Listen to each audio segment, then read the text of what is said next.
গরুর খামার গড়ে তাক লাগিয়ে দিয়েছেন হাজীগঞ্জের আব্দুল মমিন। প্রিয় দর্শক, চাঁদপুর জেলার হাজীগঞ্জ উপজেলাধীন রান্দুরিমুড়া গ্রামের আব্দুল মমিন তার নিজ উদ্যোগে এবং সহোদর ভাইদের সহযোগিতায় তিলে তিলে গড়ে তোলেন ফয়সাল ডেইরি ফার্ম। তিনি ফার্মটি প্রথমে হাজীগঞ্জ পৌর 11 নং ওয়ার্ড রান্দুরিমুড়া গজউদ্দিন ব্যাপারী বাড়িতে শুরু করেন। পরে জায়গা সংকুলান না হওয়ায় 10 নং ওয়ার্ড সাতবাড়ি নামক স্থানের ফসলি মাঠের তার নিজ নতুন বাড়িতে পুনরায় ফয়সাল ডেইরি ফার্মটি চালু করেন।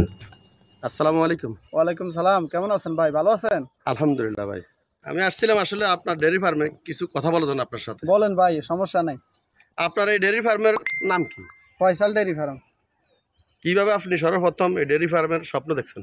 ভাই দেখছি কি, বিদেশে তো অনেক দিনে কাটাইছি, দেখাচ্ছি বিদেশে তো আর সারা জীবন থাকার মতো রাস্তা নাই, একদিন না একদিন দেশে আসতে হবে। তো চিন্তা করছি যে দেশে একটা কিছু করবো, এটা স্বপ্ন ছিল।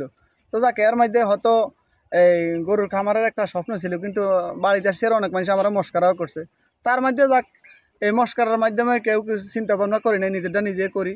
এতটুকু আগাইছি, আল্লাহ আনছে, একটা দুইটা করি এতটুকু এই আগাই আইছি। যাক, কত সালে এটা শুরু করছেন? 2019 সালে। 2019 সালে। জি। ডেইরি ফার্ম শুরু করার আগে আপনি কি করতেন? প্রবাসে ছিলাম। আচ্ছা। 16-17 বছর প্রবাসে ছিলাম ভাই। এইটা অন্ত দেখা যাচ্ছে প্রবাসে থাকলে তো আর সারা জীবন থাকা যায় না, এই জন্য একটা কিছু করতে দেশের সাথে চিন্তা করতেছি। মাশাআল্লাহ, ভালো। এই ফার্ম করার পিছনে আপনি কার কার বেশি সহযোগিতা পেয়েছেন? সহযোগিতা আমাদের ফ্যামিলির পেয়েছি, আমার ভাই বেড়াদার এর সহযোগিতাই পেয়েছি, আর তো কারো পাই নাই, এই আর কি। যাক, ফ্যামিলি সহযোগিতা করছে, এটা ফ্যামিলি আলহামদুলিল্লাহ, ফ্যামিলি সহযোগিতা করেছে। ফ্যামিলি মনে করেন এই সাহস দিছে যে করেন, একটা কিছু করার দরকার দেশে, এই জন্য আগাইছি আর কি। এখন আপনার ফার্মে কতটি গরু আছে? আল্লাহ দিলে আছে 40-45টি আছে। মাশাআল্লাহ।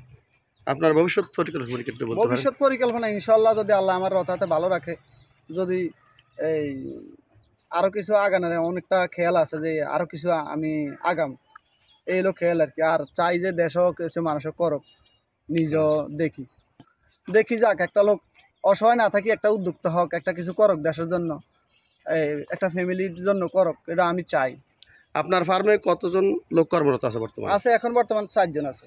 একটা কথা জিজ্ঞাসা করতাম আসলে, বলেন। সরকারিভাবে আপনি কোনো সহযোগিতা পেয়েছেন কি? না ভাই, আমরা সরকারিভাবে কোনো দিনও আমরা সহযোগিতা পাই নাই। আর ওগুলোর দিকে যাইলে দেখা গেছে সরকারও যদি 10 টাকা দিতে চায় তাহলে 20 টাকার হয়রানি করে, এই জন্য আমরা আসলে ওইদিকে যাই না। তবে আমরা যদি সরকার যদি কিছু খাদ্যের দর কমা দিত তাহলে আমরা একটু ভালো থাকতাম। খাদ্যটার দর এই বাড়ি যেতে আছে, এই জন্য আমরা কিছু করতে পারি না, এই আর কি। সরকারের কাছে আবেদন হইলেও যদি যেন আমাদেরকে একটু গোখাদ্যের দাম দেন। মুরগির খামার এরা আগে ভালো ছিল, এখন কিন্তু অনেক মুরগির খামার বন্ধ হয়ে গেছে, খাদ্যের দর বেশি, কোনো কিছু করতে পারে না। অনেক আমাদের ডেরি খামার এগুলো অনেক বন্ধ হয়ে গেছে, খাদ্যের দাম বেশি, মানুষের লস দিতে আসে দিনের পর দিন, দিয়া বন্ধ করে হেলাইতেছে। যে সরকার যদি আমাদেরকে একটু খাদ্যের দর কমাই দিতে পারে তাহলে আমরা ইনশাল্লাহ একটু ভালো কিছু করতে পারতাম। হ্যাঁ, ভালো কিছু করতে পারতাম, এটা হইলো আমাদের আশা ভরসা আর কি, সরকারের কাছে দাবি এইটাই।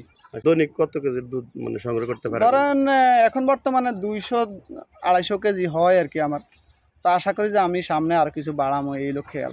মমিন ভাই, কোরবানি উপলক্ষে বিক্রি করার মতো কোনো ষাঁড় আছে নাকি আপনার কাছে? ইনশাল্লাহ কিছু ষাঁড় আছে আমার কাছে, 7-8টা ষাঁড় আছে। যদি কেউ নেয় তাহলে আমার এই নাম্বারে যোগাযোগ করবে। আর আমি মাঝে মাঝে বিক্রি করি, ওই নিজের ঘরের বাছুর টাছুর একটু বেশি হলে কিংবা দরকার হলে আমি 2-4টা বিক্রি করি মাঝে মাঝে। তো যদি কেউ নেওয়ার মন থাকে তাহলে যোগাযোগ করতে পারেন।